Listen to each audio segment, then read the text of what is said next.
ఆహా, ఈ నల్ల పిల్లి మళ్ళీ ఇక్కడికి వచ్చింది. అవును, దాని నీడ పడినా కూడా దురదృష్టం వెంటాడుతుంది అంటారు కదా. అదసలు చూడటానికే నచ్చదు. అంతా నలుపు నలుపు. నా రంగుని చూసి నన్ను ఎందుకు అంతలా అసహించుకుంటున్నారు? నేను ఏం చేశాను? ఈ లోకం నన్ను నిందలు వేస్తోంది. ఓ మహాదేవా, ఓ శివ, నా రంగుని చూసి నన్ను దురదృష్టంగా ఎందుకు చూస్తున్నారు? ఈ రంగున తప్ప ఈ ప్రపంచం కేవలం రూపాన్ని మాత్రమే చూసి తీర్పు చెబుతుంది.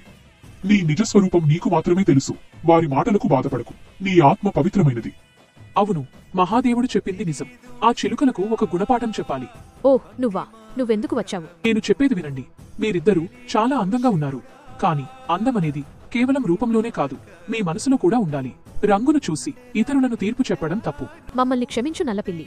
మేము ఎంత పెద్ద తప్పు చేశామో ఇప్పుడే తెలిసింది. అవును, క్షమించు. నువ్వు చెప్పింది అక్షరాలా నిజం. పర్వాలేదు. నిజమైన స్నేహానికి రంగు అడ్డు కాదు. ఇక నుంచి మనం మంచి స్నేహితులం.